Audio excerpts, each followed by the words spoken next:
Pemirsa, terima kasih Anda masih bersama kami. Komisi 3 DPR RI meminta Kejaksaan Agung untuk memberikan penjelasan terkait dengan duduk perkara kasus yang menjerat ex-Mendak Tom Lembong. Hal itu perlu dilakukan agar publik tidak menganggap kasus Tom Lembong sebagai bentuk kriminalisasi terhadap kebijakan. Ketua Komisi 3 DPR RI Habibur Rahman menyebut Kejaksaan Agung harus menjelaskan kasus dugaan tipikor Tom Lembong secara jelas. Karena kasus ini masih abstrak di mata publik. Dikhawatirkan jika tanpa penjelasan yang detail, kasus tipikor Tom Lembong bisa menimbulkan tuduhan bahwa pemerintahan Presiden Prabowo menggunakan instrumen hukum untuk urusan politik. Secara umum, pelaksanaan tugas penegakan hukum harus selaras dengan cita-cita dan juga citra politik hukum pemerintah.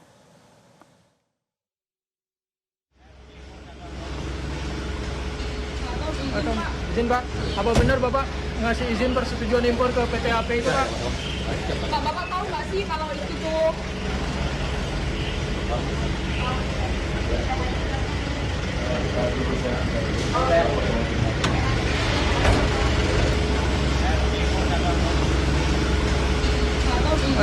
Izin Pak, apa benar Bapak? Pemirsa, mata publik ini tertuju kepada Kejaksaan Agung yang diharapkan bisa menjelaskan secara detail kasus impor gula yang menjerat Tom Lembong sebagai tersangka agar tidak abstrak dan abu-abu. Kita akan langsung membahasnya bersama dengan pakar hukum pidana Abdul Fikar Hajar dan kuasa hukum Tom Lembong Ari Yusuf Amir. Selamat sore Pak Fikar, Pak Ari. Selamat sore. Ya, dengan Eva di studio, Pak Fikar, Pak Ari, saya akan ke Pak Ari dulu ya. Pak Ari, Tom Lembong menjalani pemeriksaan perdana 10 jam kemarin. Apa saja yang dicecar oleh penyidik? Ya, terima kasih Mbak Eva.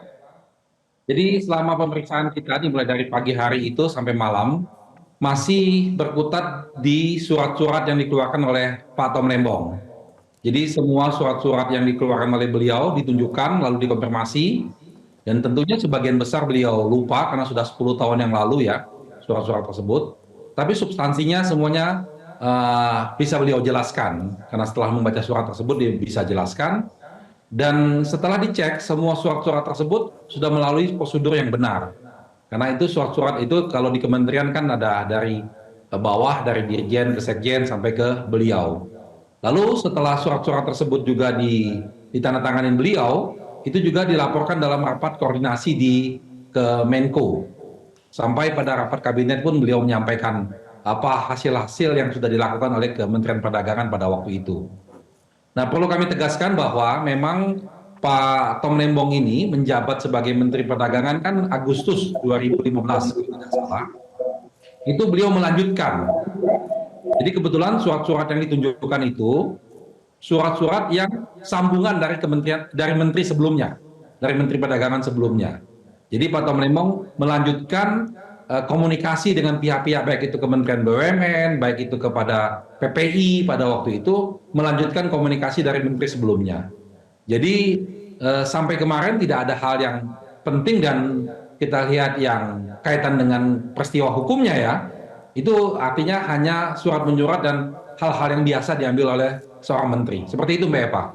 Baik, jadi masih pendalaman kebijakan yang diambil oleh Tom Lembong. Kita ingin gali juga Pak Ari terkait dengan kronologis sebelum penetapan status tersangka. Apakah Tom Lembong sudah pernah dimintai keterangan di tahap penyelidikan, Pak Ari? Iya, benar sekali Mbak Eva. Jadi Pak Tom Lembong ini sudah 4 kali dipanggil sebagai saksi. Nah ini juga mungkin sebagai evaluasi kita bersama ya, nanti minta bantuan dari Pak ahli kita, Pak Fikar, bahwa terkadang dalam proses pemeriksaan saksi ini kebanyakan orang yang merasa tidak ada masalah, mereka tidak mau didampingin pengacara.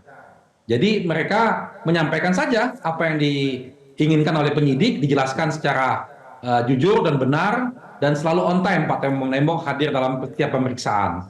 Nah yang kita sesalkan adalah pada waktu pemeriksaan beliau sebagai saksi terakhir. Dalam habis pemeriksaan, beliau langsung ditetapkan menjadi tersangka dan langsung dilakukan penahanan. Ini yang menjadi catatan kita. Apakah harus dilakukan penahanan pada waktu itu? Apakah Pak Tom Lembong tidak diberikan kesempatan untuk menghubungi pihak pengacaranya dulu, mencari pengacara lebih dahulu? Sehingga ke waktu itu Kejaksaan menyediakan pengacara dari pihak Kejaksaan. Tentunya kan hal ini menjadi berbeda. sehingga penahanan Pak Tom Lembong pun dengan terpaksa harus disetujui pada waktu itu. Memang kan Pak Tom Lembong ini terkait dengan kasus ini, pertama beliau sudah menunjukkan kooperatif, sudah menjelaskan semua apa yang diminta. Lalu yang kedua, untuk menghilangkan barang bukti, beliau sudah tidak lagi sebagai menteri saat ini. Beliau tidak punya akses untuk data-data yang ada di Kementerian Perdagangan. Jadi kalau dikhawatirkan untuk menghilangkan barang bukti pun tidak bisa. Lalu posisi statusnya beliau statusnya sangat jelas, sangat mudah dihubungi. Jadi kira-kira ada urgensi apa untuk dilakukan penahanan ini? Itu yang kita sesalkan, Mbak. Baik, baik. Terkait dengan kasus ini juga disebut oleh Ketua Komisi 3 DPR RI sebagai kasus yang sumir. Nanti kita akan bahas lagi analisa dari Pak Fikar, tetapi usai jeda Pak Ari dan juga Pak Fikar tetaplah bersama kami pemirsa di Metro hari ini. Anda kembali bersama kami di Metro hari ini, kita lanjutkan bersama dengan Pak Fikar dan Pak Ari. Tadi pertanyaan saya sebelum jeda, Pak Fikar, Ketua Komisi 3 DPR Habibur Rahman menyebut Kejagung harus jelaskan kepada publik kasus dugaan Tipikor Tom Lembong. Karena konstruksi hukum kasus masih cukup sumir atau abstrak di mata publik. Apakah Kejagung masih belum clear, bahkan belum yakin dengan dua alat bukti penetapan tersangka Tom Lembong, Pak Fikar?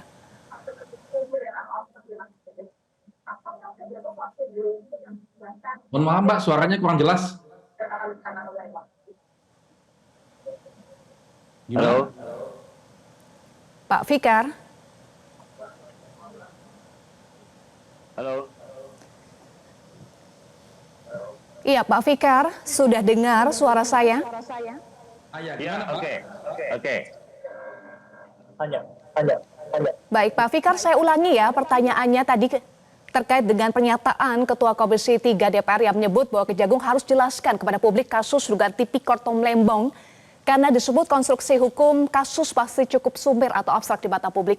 Apakah menurut Anda Kejagung masih belum clear, bahkan belum yakin dengan dua alat bukti penetapan tersangka Tom Lembong, Pak Fikar? Ya, saya kira begitu karena belum disebutkan ya secara jelas apa perbuatan apa atau ya tindak pidana apa yang dilakukan oleh Tom Lembong. Lebih pada pernyataan mengkriminalkan jabatan kalau menurut saya lebih pada itu yang terjadi gitu ya.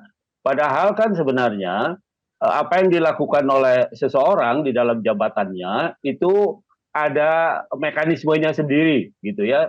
Bahkan umpamanya kalau di dalam jabatan publik kenegaraan itu ada hukum administrasi negara yang mengaturnya sendiri gitu. Nah, karena itulah batas-batas di mana apakah seseorang itu sudah melakukan perbuatan pidana atau tidak gitu. Karena itu tadi semua orang di dalam jabatan publik itu diatur oleh aturan tentang jabatan publik itu sendiri. Dalam hal ini adalah hukum administrasi negara kalau dikaitkan ke hukum. Nah, itu yang menurut saya sampai hari ini kejaksaan itu belum menjelaskan itu gitu. Ya, mana yang perbuatan apa yang dilakukan yang memang umpamanya menguntungkan secara pribadi atau menguntungkan orang lain gitu ya. Nah, itu yang belum jelas dijelaskan oleh kejaksaan. Begitu, Mbak. Dan Pak Fikar, Kejagung masih bersikukuh menerapkan pasal 2 dan pasal 3 Undang-Undang Pemberantasan Tindak Pidana Korupsi tidak harus mendapatkan keuntungan. Bagaimana Anda melihat konstruksi pasal yang digunakan oleh Kejagung? Iya, betul bahwa dalam pasal 2 dan pasal 3 itu menguntungkan diri sendiri, orang lain, atau korporasi. Kan begitu ini bunyinya, gitu ya. Tetapi tetap kalaupun menguntungkan orang lain atau korporasi, kan juga harus ada sambungannya. Kalau dalam hukum pidana itu ada yang menghubungkan dengan pelakunya. Apa umpamanya? Ada niat jahatnya. Nah, itu yang belum kelihatan gitu. Kalau menurut saya belum tergambar dari penjelasan-penjelasan yang dilakukan oleh kejaksaan gitu ya ketika menetapkan Tom Lembong ini sebagai tersangka. Nah, karena itu kemudian di beberapa kesempatan saya bilang jabatan itu tidak bisa dipidanakan, jabatan itu tidak bisa dikriminalkan gitu. Karena apa? Karena dia melekat, dia kerja gitu, dia tuh predikat gitu, bukan subjek dia, bukan orang gitu. Nah, karena itu menurut saya kejaksaan harus jelas gitu ketika menetapkan orang sebagai tersangka. Begitu, Mbak. Baik, saya ke Pak Ari lagi. Pak Ari, sebelumnya Anda juga sempat sampaikan berencana ajukan pra-peradilan. Tadi Anda sempat sampaikan bahwa Tom Lembong tidak didampingi pengacara saat penyelidikan, kemudian soal penahanan juga dipertanyakan, soal konstruksi pasal juga sempat dipertanyakan, apakah ini akan masuk ke poin atau materi pra-peradilan jika jadi diajukan? Ya, begini Mbak, menyambung apa yang disampaikan oleh Pak Fikar tadi, bahwa pasal 2 dan pasal 3 itu adalah delik material. Yang mana di situ harus dijelaskan tentang kerugian yang nyata, kerugian yang betul-betul kerugian negara itu yang aktual. Nah, sesuai dengan putusan Mahkamah Konstitusi nomor 25 tahun 2016, kita sudah menganut bahwa pasal tersebut, delik material tersebut harus betul-betul actual loss, bukan potensial loss. Nah, ini yang belum juga disampaikan kepada kami, di mana kerugian negaranya dalam kebijakan-kebijakan tersebut. Nah, kaitan dengan keuntungan, ya, saya yakinlah setiap siapapun pejabat, ketika beliau itu mengambil kebijakan, pasti ada yang dapat keuntungan, pasti ada yang dirugikan. Namanya dalam sebuah kebijakan, pasti tentunya ada yang untung, ada yang rugi. Nah, cuman persoalannya betul sekali dikatakan oleh Pak Fikar tadi adalah perbuatan melawan hukumnya, niat jahatnya, itu yang harus dijelaskan oleh kejaksaan. Di mana niat jahatnya, di mana perbuatan melawan hukumnya, gitu. Kalau semua kebijakan-kebijakan lalu dipidanakan, maka siap-siaplah semua menteri-menteri yang saat ini lagi menjabat 10 tahun ke depan akan dipertanyakan kebijakan-kebijakannya, dipidanakan. Ini menjadi presiden yang tidak baik tentunya. Nah, saya pikir memang kami sekarang ini sedang lagi mengkaji, membahas tentang banyak sekali persoalan-persoalan yang muncul ketika kami sudah mulai masuk di sana, hal-hal yang ganjil di situ. Ini yang akan kami pertimbangkan untuk kami ajukan pra-peradilan. Tapi belum kami putuskan, baru kami pertimbangkan dan kami persiapkan. Tapi paling tidak ini menjadi catatan buat kita semua, bahwa kita harus menyadari, namanya kebijakan, domainnya, ini sudah dijelaskan oleh Pak Fikar tadi, adalah hukum administrasi negara. Harus dilihat dulu di situ perbuatan tercelanya apa, gitu. Nah, sampai saat ini publik lagi menunggu kenapa kejaksaan tidak mampu menjelaskan itu. Lalu kalau saatnya ini belum mampu, kenapa harus tergesa-gesa melakukan penahanan? Baik, Kalau Pak Ari. penahanan ini kan sudah merupakan upaya paksa dan membuat menjadi orang menjadi sekarang seakan-akan menjadi bersalah dengan penahanan ini. Itu yang kita sesalkan, Mbak Eva. Baik, jadi Kejaksaan Agung harus menjelaskan mens rea atau kasus ini secara jelas ya, agar tidak sumir lagi di mata publik. Terima kasih Pak Fikar dan Pak Ari sudah bergabung bersama kami di Metro hari ini. Jelajahi cara baru mendapatkan informasi. Download Metro TV Extend sekarang.